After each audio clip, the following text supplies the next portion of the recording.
Hello friends, जलको study channel पर आपका हार्दिक स्वागत है। आज हम पढ़ने वाले हैं छायावादी युग, यानी हिंदी साहित्य का इतिहास हम पढ़ रहे थे। भारतेंदु काल को कंप्लीट कर लिया है और आज अपन पढ़ने वाले हैं छायावादी युग। द्विवेदी युग को भी कंप्लीट कर लिया है। तीसरा जो युग आता है वो आता है छायावादी काल या छायावादी युग। छायावादी काल 1918 से लेकर 1938 ईस्वी तक का जो समय रहा था उसको छायावादी काल कहा जाता है। 1918 से लेकर 1938 तक ये तृतीय उत्थान है, यानी कि पहला भारतेंदु काल था आधुनिक काल के अंतर्गत, दूसरा द्विवेदी काल और तीसरा छायावादी काल, जो कि 1918 से 1938 के जो मध्य का समय रहा है वह छायावादी काल का समय था। छायावादी युग के कालावधि को लेकर दो मत हैं, यानी कि छायावादी युग को लेकर जो काल समय की जो अवधि है उसको लेकर के दो मत हैं। अलग अलग विद्वानों के अलग अलग मत हैं, लेकिन दो ही मत हैं। कौन कौन से? डॉक्टर नगेंद्र क्या मानते हैं? 1918 से लेकर 1938 ईस्वी के मध्य का जो काल रहा था वो छायावादी काल रहा था। ये कौन कहते हैं? डॉक्टर नगेंद्र कहते हैं। छायावादी प्रवृत्तियों से युक्त सर्वप्रथम रचना झरना है, जो 1918 में जयशंकर प्रसाद द्वारा रचित है और इसी के आधार पर 1918 माना है किसने? डॉक्टर नगेंद्र ने। तो छायावादी युग की काल अवधि को लेकर दो मत हैं। 1918 से 1938 ईस्वी मानते हैं डॉक्टर नगेंद्र। डॉक्टर नगेंद्र का कहना है कि 1918 से लेकर 1938 के मध्य का जो काल रहा था वो छायावादी काल रहा था। किस रचना को आधार मान करके नगेंद्र कहते हैं? छायावादी प्रवृत्तियों से युक्त सर्वप्रथम रचना झरना, जो कि 1918 में जयशंकर प्रसाद द्वारा लिखी गई और इसी के आधार पर छायावाद का प्रारंभ 1918 से मानते हैं। कौन? डॉक्टर नगेंद्र।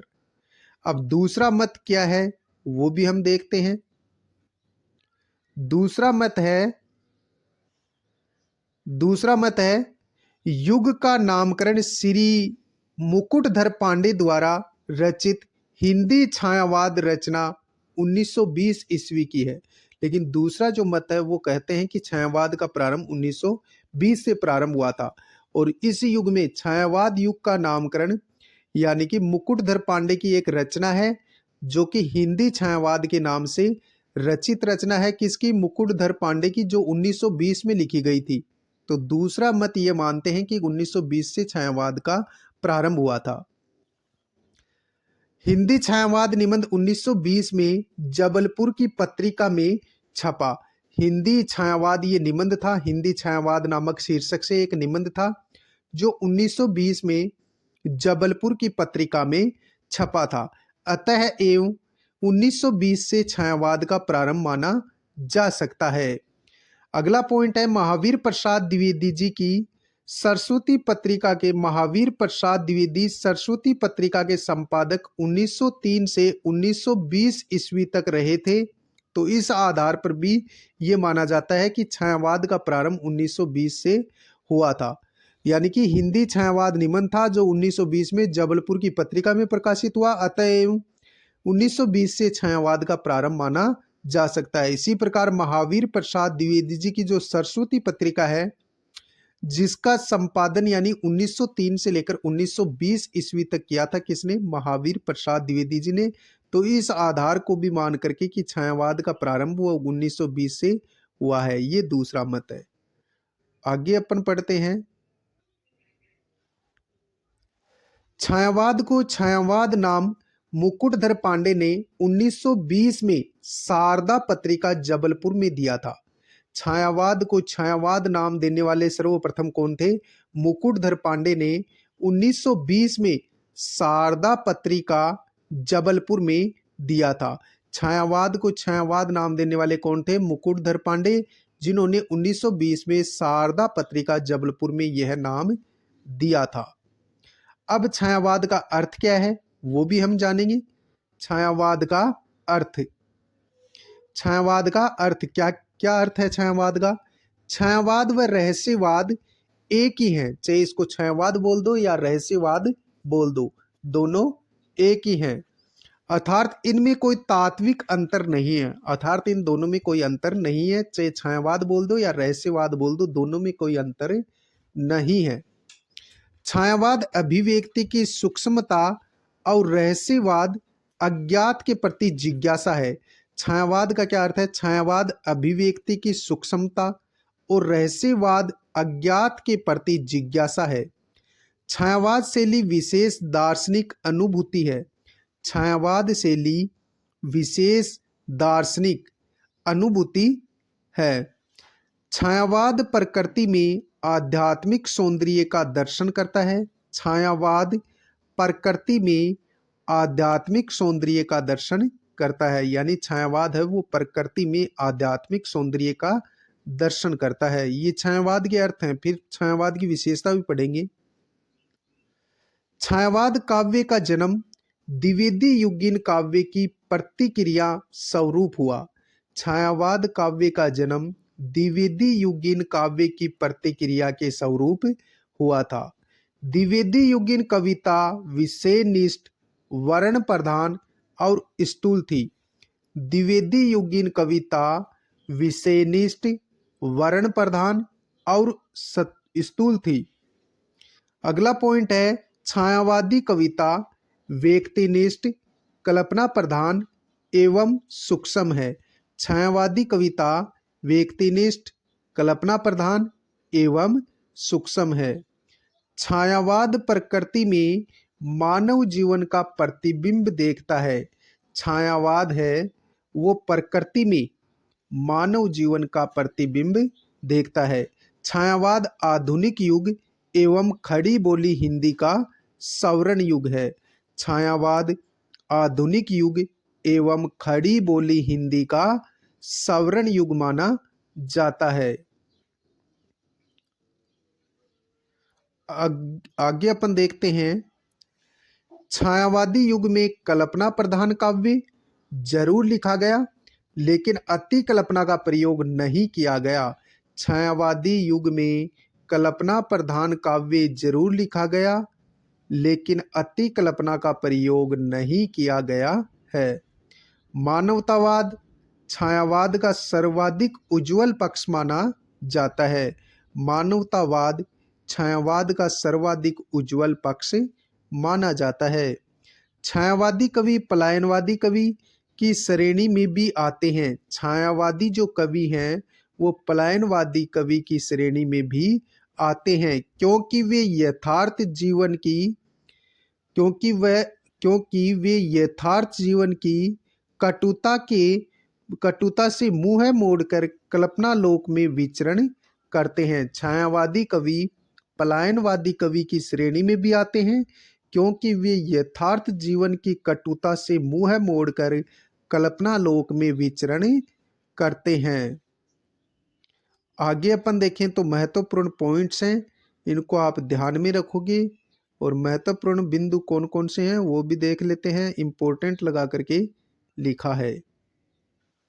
छायावाद को अपना समर्थ आलोचक कौन मानते हैं? छायावाद को अपना समर्थ आलोचक नंद दुलारे वाजपेयी के रूप में मिला था। छायावाद को अपना समर्थ आलोचक कौन मिले थे? नंद दुलारे वाजपेयी के रूप में मिला था। छायावाद को अपना समर्थ आलोचक नंद दुलारे वाजपेयी के रूप में मिला था। अगला इंपॉर्टेंट है, छायावाद की किस रचना को प्रथम प्रयोगशाला के रूप में जाना जाता है? छायावाद की किस रचना को प्रथम प्रयोगशाला के रूप में जाना जाता है? तो वो झरना को जाना जाता है, और झरना जयशंकर प्रसाद की रचना है, 1918 में लिखी गई थी। जिसको छायावाद की प्रथम प्रयोगशाला कहा जाता है वो झरना रचना को कहा जाता है, जो 1918 में लिखी थी जयशंकर प्रसाद ने। छायावाद के कवियों पर अंग्रेजी रोमांटिसिज्म का गहरा प्रभाव परिलक्षित होता है। छायावाद के कवियों पर अंग्रेजी रोमांटिसिज्म का गहरा प्रभाव परिलक्षित होता है। अब छायावाद के अन्य क्या क्या नाम हैं वो भी हम देखेंगे। छायावाद के अन्य नाम क्या क्या नाम है? छायावाद के अन्य नाम, छायावाद के अन्य नाम। छायावाद को सांस्कृतिक पुनर्जागरण का काल भी कहा जाता है। छायावाद को सांस्कृतिक पुनर्जागरण का काल भी कहते हैं। छायावाद को सांस्कृतिक पुनर्जागरण का काल भी कहते हैं। छायावाद को शक्ति का काव्य कहा है। किसने कहा है? राम स्वरूप चतुर्वेदी ने। इंपॉर्टेंट है भाई। छायावाद को शक्ति का काव्य किसने कहा है? तो वो कहा है राम स्वरूप चतुर्वेदी ने, यानी कि राम स्वरूप चतुर्वेदी ने छायावाद को शक्ति का काव्य कहा है। छायावाद के अन्य नाम क्या क्या हैं? उत्कर्ष काल भी छायावाद का ही नाम है। सवर्ण काल भी छायावाद का ही नाम है। विश्व मानवता का काल, प्रकृति का काव्य, कल्पना का साम्राज्य, दो विश्व युद्धों के मध्य का काल, ये छायावाद के अन्य नाम है। क्या क्या?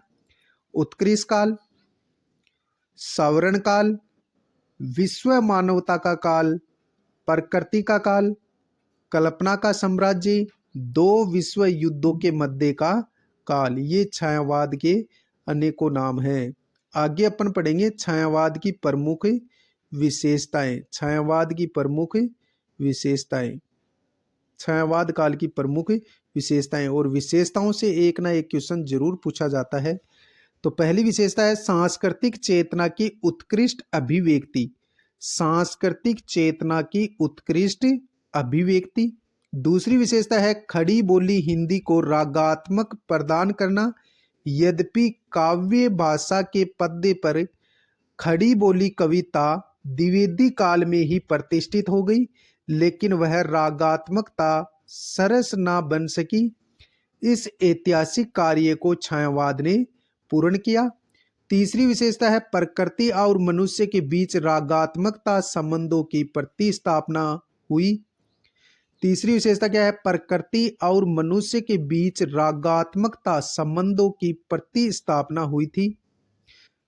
एक बार फिर से देख लो इन विशेषताओं को। सांस्कृतिक चेतना की उत्कृष्ट अभिव्यक्ति पहली विशेषता। दूसरी है खड़ी बोली हिंदी को रागात्मकता प्रदान करना। यद्यपि काव्य भाषा के पद्य पर खड़ी बोली कविता द्विवेदी काल में ही प्रतिष्ठित हो गई, लेकिन वह रागात्मकता सरस ना बन सकी। इस ऐतिहासिक कार्य को छायावाद ने पूर्ण किया। तीसरी विशेषता है प्रकृति और मनुष्य के बीच रागात्मकता संबंधों की प्रतिस्थापना हुई थी। चौथी विशेषता क्या है? चौथी विशेषता आती है यह रहस्यवाद मध्यकालीन रहस्यवाद से भिन्न है, क्योंकि यह मोक्ष की कल्पना नहीं है। यहाँ तो इस जीवन जगत में ही मुक्ति चाहिए। यहाँ मुक्ति का मूल प्रयोजन लौकिक है। रहस्यवाद, चौथी विशेषता क्या है छायावादी काल की? रहस्यवाद। यह रहस्यवाद मध्यकालीन रहस्यवाद से भिन्न है, क्योंकि यहाँ मोक्ष की कल्पना नहीं की गई है। यहाँ तो इस जीवन जगत में ही मुक्ति चाहिए। यहाँ मुक्ति का मूल प्रयोजन लौकिक है। पांचवी विशेषता है छायावाद की रहस्य भावना में राष्ट्रीय स्वाधीनता की अभिव्यक्ति हुई है। छायावाद की रहस्य भावना में राष्ट्रीय स्वाधीनता की अभिव्यक्ति हुई है। छठी विशेषता क्या है? राष्ट्रीय स्वाधीनता आंदोलन की सर्वाधिक अभिव्यक्ति छायावाद में हुई है। राष्ट्रीय स्वाधीनता आंदोलन की सर्वाधिक अभिव्यक्ति छायावाद के काल में हुई है, यानी छायावादी काल में हुई है। अगली सातवीं विशेषता क्या है? सातवीं विशेषता है लाक्षणिक, प्रतीकात्मकता और व्यंजना छायावाद भाषा की मुख्य विशेषता है। लाक्षणिकता, प्रतीकात्मकता और व्यंजना छायावाद भाषा की मुख्य विशेषता है। आठवीं विशेषता क्या है? छायावाद काव्य भाषा में चित्रात्मकता यानी बिंब धर्मिता, नाद सौंदर्य यानी कि ध्वन्यात्मकता व संगीतात्मकता का वर्चस्व है। नौवीं विशेषता है भाषा एवं भाव की अद्भुत एकता मिलती है। 10वीं विशेषता है भारतीय संस्कृति के मूल जैसे सेवा, त्याग, बलिदान, संपूर्ण अहिंसा, स्वदेश भक्तिमान, स्वदेशाभिमान, नारी प्रेम इत्यादि इत्यादि का उत्कर्ष। 10वीं विशेषता क्या है छायावादी काल की? भारतीय संस्कृति के मुख्य जैसे सेवा, त्याग, बलिदान, संपूर्ण अहिंसा, स्वदेशाभिमान, नारी प्रेम इत्यादि का उत्कर्ष। 11वीं विशेषता क्या है? 11वीं विशेषता आती है छायावादी कविता में पूंजीवादी स्वार्थी भावना का विरोध हुआ है। छायावादी कविता में पूंजीवादी स्वार्थी भावना का विरोध हुआ है। 12वीं विशेषता क्या है? छायावाद में गांधीवादी विचारधारा का प्रभाव मिलता है। छायावाद में गांधीवादी विचारधारा का प्रभाव भी देखने को मिलता है। 13वीं विशेषता है स्वानुभूति की प्रवृत्ति, यानी व्यक्तिक अनुभूति पर बल दिया गया है। 14वीं विशेषता है विश्व बंधुत्व एवं मानवतावादी भाव व्यंजित हुए हैं। 15वीं विशेषता है स्त्री चेतना की जीवनत अभिव्यक्ति हुई है। तो ये थी छायावाद की प्रमुख विशेषताएं। एक अंतिम 2-4 विशेषताएं और हैं, वो भी देख लेते हैं। शरणागत वत्सलता का चित्रण छायावाद में देखने को मिलता है। शरणागत वत्सलता का चित्रण। 17वीं विशेषता वेरी वेरी इंपॉर्टेंट है। छायावाद का प्रिय अलंकार क्या है? मानवीकरण अलंकार है। इस बात को आप ध्यान में रखेंगे कि छायावाद का प्रिय अलंकार कौन सा है? मानवीकरण अलंकार है। 18वीं विशेषता क्या है? विरह की अभिव्यक्ति। मिलन का नाम न लो, मैं विरह की चीर हूँ, महादेवी वर्मा। यानी कि महादेवी वर्मा की जो रचना है उसमें मिलन का नाम न लो, मैं विरह में चीर हूँ, यानी कि विरह की अभिव्यक्ति आपको देखने को मिलती है। तो छायावाद की ये प्रमुख विशेषता है विरह की अभिव्यक्ति। जैसा कि महादेवी वर्मा द्वारा जो रचित काव्य संग्रह है उसमें ये पंक्ति देखने को मिलती है, मिलन का नाम न लो, मैं विरह में चीर हूँ। ये महादेवी वर्मा की पंक्ति है जिसमें विरह की अभिव्यक्ति हुई है। अगली विशेषता है छायावादी काल की 19वीं दुखों की अनुभूति। दुखों की अनुभूति भी देखने को मिलती है। 20वीं पलायनवाद का भाव, यानी कि छायावादी जो काव्य रचना है उसमें पलायनवाद का भाव भी देखने को मिलता है। जैसे जयशंकर प्रसाद की जो रचना है लहर, उसमें पलायनवाद का भाव देखने को मिलता है। जैसे ले चल मेरे नाविक, यानी कि ये लहर कविता की पंक्तियां हैं, ले चल मेरे नाविक उस पार। तो ये लहर कविता की पंक्ति है, जयशंकर प्रसाद की ये कविता है लहर, जिसमें पलायनवाद का भाव भी देखने को मिलता है। अगली विशेषता आती है मुक्त छंदों की प्रवृत्ति, यानी छायावाद की अगली विशेषता क्या है? मुक्त छंदों की प्रवृत्ति। तो इसके जनक कौन है? निराला। मुक्त छंदों की प्रवृत्ति के जनक कौन है? निराला। यानी मुक्त छंदों के प्रवर्तक कौन है? निराला है।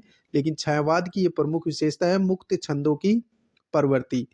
लेकिन मुक्त छंदों के जो प्रवर्तक हैं वो निराला हैं। खुल गए छंद के बंद, ये निराला की पंक्ति है, खुल गए छंद के बंद। 22वीं और अंतिम विशेषता है लंबी कविताओं का दौर। छायावाद की लघु त्रयी में शामिल कवि कौन कौन से हैं वो भी अपन देख लेते हैं। तो ट्रिक से भी आप याद कर सकते हैं। छायावाद की लघु त्रयी में शामिल कवि, इसकी यदि आप टिक यानी कि ट्रिक रखना चाहो तो वो हो जाएगी राम भगवती। राम भगवती, राम भगवती, ये ट्रिक याद रखोगे तो छायावाद की लघु त्रयी में जो सम्मिलित कवि है, कई बार एग्जाम में पूछा जाता है कि इनमें से कौन से लघु त्रयी में शामिल कवि नहीं है। तो ऐसे क्वेश्चन आपको एग्जाम देखने को मिलते हैं। तो इस ट्रिक से भी आप याद कर सकते हैं। छायावाद की लघु त्रयी में शामिल कवि कौन कौन से हो गए? राज से हो गए राम कुमार वर्मा, मैं से हो गए महादेवी वर्मा, और भगवती चरण वर्मा। यानी कि ये छायावाद की लघु त्रयी में शामिल कवि हैं। कौन कौन? महादेवी वर्मा, भगवती चरण वर्मा और राम कुमार वर्मा। या लास्ट में आप ध्यान में रखो तो वर्मा वर्मा वर्मा, यानी महादेवी वर्मा, भगवती चरण वर्मा और रामकुमार वर्मा ये छायावाद की लघुत्रयी में शामिल कवि हैं। राम भगवती के नाम से भी आप ट्रिक याद कर सकते हैं। ये ट्रिक है राम भगवती। अगला देखो, नंद दुलारे वाजपेयी की वृहद त्रयी में शामिल कवि, यानी कि नंद दुलारे वाजपेयी की वृहद त्रयी में शामिल कवि कौन कौन से हैं? परसुमन ट्रिक है ये, प्रसाद, पंथ और निराला। नंद दुलारे वाजपेयी की वृहद त्रयी में शामिल कवि कौन कौन है? परसुमन याद रखो, पर से प्रसाद हो गया, सु से सुमित्रा नंदन पंत हो गया और न से निराला हो गया। वृहद चतुष्टय यानी कि कृष्णदेव झारी ने वृहद चतुष्टय वृहद चतुष्टय में शामिल कवियों के बारे में बताया कृष्णदेव झारी ने। उन्होंने वृहद चतुष्टय बताई, तो उसमें परसुमन आप याद कर सकते हैं। वृहद चतुष्टय में शामिल कवि कौन कौन से हैं? पर से हो गया प्रसाद और सु से हो गया सुमित्रानंदन पंत, मैं से हो गया महादेवी वर्मा और न से हो गया निराला।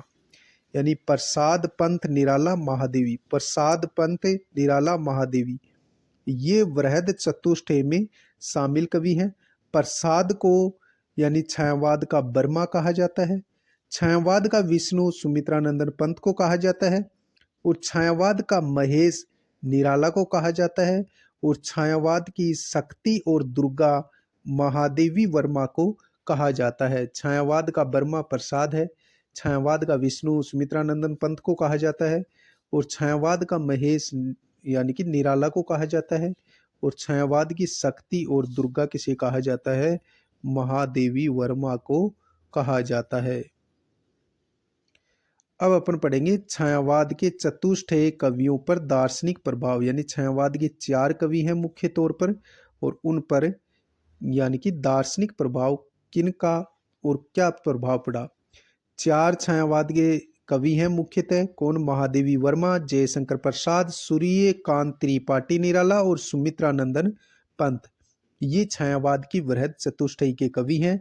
महादेवी वर्मा पर बौद्ध दर्शन करुणावाद का प्रभाव देखने को मिलता है। महादेवी वर्मा की जो रचनाएं हैं उन पर बौद्ध दर्शन करुणावाद का प्रभाव पड़ा।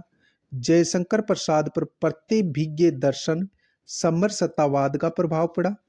सूर्यकांत त्रिपाठी निराला पर अद्वैतवाद यानी वेदांत दर्शन तथा विवेकानंद दर्शन का प्रभाव पड़ा। सुमित्रानंदन पंत पर अरविंद दर्शन का प्रभाव पड़ा था। अब विभिन्न इतिहासकारों के अनुसार छायावाद के प्रवर्तक, यानी कि छायावाद का प्रवर्तक विभिन्न इतिहासकार क्या क्या मानते हैं। इधर मानने वाले विद्वान हैं और ये छायावाद के यानी कि इतिहासकार छायावाद के प्रवर्तक के रूप में है। तो मैथिली शरण गुप्त और मुकुटधर पांडे को छायावाद का प्रवर्तक कौन मानते हैं? आचार्य रामचंद्र शुक्ल मानते हैं। आचार्य रामचंद्र शुक्ल कहते हैं कि छायावाद के प्रवर्तक मैथिली शरण गुप्त और मुकुटधर पांडे हैं। माखनलाल चतुर्वेदी को छायावाद का प्रवर्तक कौन मानता है? विनय मोहन शर्मा और प्रभाकर माचवी। माखनलाल चतुर्वेदी को छायावाद का प्रवर्तक कौन मानता है? विनय मोहन शर्मा और प्रभाकर माचवी। सुमित्रानंदन पंत को छायावाद का प्रवर्तक कौन मानते हैं? नंद दुलारे वाजपेयी। नंद दुलारे वाजपेयी कहते हैं कि छायावाद के प्रवर्तक सुमित्रानंदन पंत है। तो सुमित्रानंदन पंत को छायावाद का प्रवर्तक कौन मानते हैं? यानी कि नंद दुलारे वाजपेयी। जयशंकर प्रसाद को छायावाद का प्रवर्तक कौन मानते हैं? डॉक्टर नागेंद्र, गणपति चंद्र गुप्त और इला चंद्र जोशी। ये कहते हैं कि छायावाद के प्रवर्तक जयशंकर प्रसाद हैं। कौन कौन कहते हैं कि छायावाद के प्रवर्तक जयशंकर प्रसाद हैं? डॉक्टर नागेंद्र, गणपति चंद्र गुप्त और इला चंद्र जोशी। निराला व पंत को छायावाद का प्रवर्तक कौन मानते हैं? अज्ञे मानते हैं। यानी निराला को कि अज्ञे कहते हैं कि छायावाद के प्रवर्तक निराला और सुमित्रानंदन पंत थे। ऐसा कौन मानते हैं? अज्ञे मानते हैं। नोट: सर्वसहमति से छायावाद का प्रवर्तक जयशंकर प्रसाद को माना गया है। यानी कि सभी की सहमति से छायावाद का जो प्रवर्तक माना जाता है वो जयशंकर प्रसाद को माना जाता है। अब महत्वपूर्ण कथन छायावाद के बारे में, तो महत्वपूर्ण कथनों पर हम नजर डालते हैं। छायावाद के महत्वपूर्ण कथन देखो, छायावाद को छायावाद नाम मुकुटधर पांडे ने जबलपुर की पत्रिका शारदा में 1920-21 में दिया था। छायावाद को छायावाद नाम मुकुटधर पांडे ने जबलपुर की पत्रिका शारदा में 1920-21 में दिया था। डॉक्टर बच्चन सिंह ने छायावाद के नाम के स्थान पर स्वच्छंदतावाद शब्द का प्रयोग अधिक सार्थक माना है। डॉक्टर बच्चन सिंह ने छायावाद के नाम के स्थान पर स्वच्छंदतावाद शब्द का प्रयोग अधिक सार्थक माना है। अगला वेरी वेरी इंपॉर्टेंट कथन है, छायावाद स्थूल के प्रति सूक्ष्म का विद्रोह है, किसने कहा था? तो ये डॉक्टर नगेंद्र ने कहा था। क्या? छायावाद स्थूल के प्रति सूक्ष्म का विद्रोह है, किसने कहा था? डॉक्टर नगेंद्र ने कहा था। छायावाद एक तरल मोती है। छायावाद एक तरल मोती है, किसने कहा था? जयशंकर प्रसाद ने कहा था कि छायावाद एक तरल मोती है। किसने कहा था छायावाद एक तरल मोती है? जयशंकर प्रसाद ने। आगे अपन देखते हैं, अगला स्टेटमेंट आचार्य शुक्ल ने दिया है, छायावाद अभिव्यंजनावाद का विलायती संस्करण है। ये क्वेश्चन पूछा गया है भाई, और ये भी पूछा गया है छायावाद एक तरल मोती है, किसने कहा था? जयशंकर प्रसाद ने। छायावाद अभिव्यंजनावाद का विलायती संस्करण है। छायावाद अभिव्यंजनावाद का विलायती संस्करण है, ये किसने कहा था? आचार्य रामचंद्र शुक्ल ने कहा था। अगला है, आत्मा की छाया परमात्मा पर व परमात्मा की छाया आत्मा पर ही छायावाद है, किसने कहा था? राम कुमार वर्मा ने कहा था कि आत्मा की छाया परमात्मा पर, परमात्मा की छाया आत्मा पर ही छायावाद है, किसने कहा?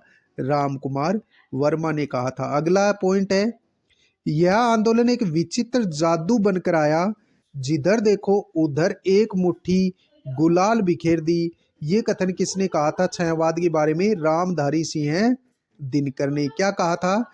यह आंदोलन एक विचित्र जादू बनकर आया, जिधर देखो उधर एक मुट्ठी गुलाल बिखेर दी। तो ये कथन छायावाद के बारे में रामधारी सिंह दिनकर ने कहा था। अगला कथन है वो भी हम देखते हैं, छायावाद तवतः है, यानी कि छायावाद स्वतः है प्रकृति के बीच जीवन का उद्गीत है, उसका मूल दर्शन सर्वतमवाद है, किसने कहा था? महादेवी वर्मा ने। छायावाद स्वतः है प्रकृति के बीच जीवन का उद्गीत है, उसका मूल दर्शन सर्वात्मवाद है, सर्वोत्तमवाद है, तो किसने कहा था? महादेवी वर्मा ने। अगला कथन किसने कहा है? जयशंकर प्रसाद ने। क्या कहा है? जब वेदना का आधार स्वानुभूतिमय अभिव्यक्ति होने लगी, तब हिंदी में उसे छायावाद के नाम से अभिहित किया गया।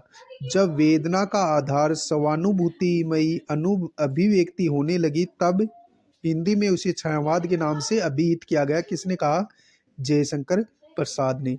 नंद दुलारी वाजपेयी ने इसका संबंध युग बोध से जोड़ते हुए इसे आध्यात्मिक छाया का भान कहा है।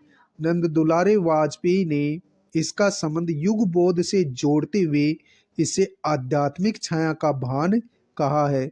मुकुटधर पांडे ने इसे कविता न मानकर उसकी छाया माना है। छायावाद को शक्ति का काव्य किसने कहा? छायावाद को शक्ति का काव्य कहा है, किसने? राम स्वरूप चतुर्वेदी ने। बंगाल की रहस्यवादी कविताओं का अनुकरण ही छायावाद है, किसने कहा था? महावीर प्रसाद द्विवेदी जी ने कहा था। क्या कहा था? कि बंगाल की रहस्यवादी कविताओं का अनुकरण ही छायावाद है, ये कहा था महावीर प्रसाद द्विवेदी ने। बंगाल की रहस्यमयी कविताओं का अनुकरण ही छायावाद है। किसने कहा? महावीर प्रसाद द्विवेदी जी ने। नोट: आचार्य रामचंद्र शुक्ल ने छायावाद को मधुचर्या और चित्र भाषा शैली कहा है। आचार्य रामचंद्र शुक्ल ने छायावाद को मधुचर्या और चित्र भाषा शैली कहा है। और ये यानी कि ये पूछा गया है एग्जाम में। आचार्य शुक्ल ने छायावाद का संबंध ईसाई संतों के फेंट समेटा यानी छायाभास से जोड़ा है, जिसे उन्होंने चित्र भाषा शैली कहा है। अब कल वीडियो में पढ़ेंगे अपन प्रमुख छायावादी कवि।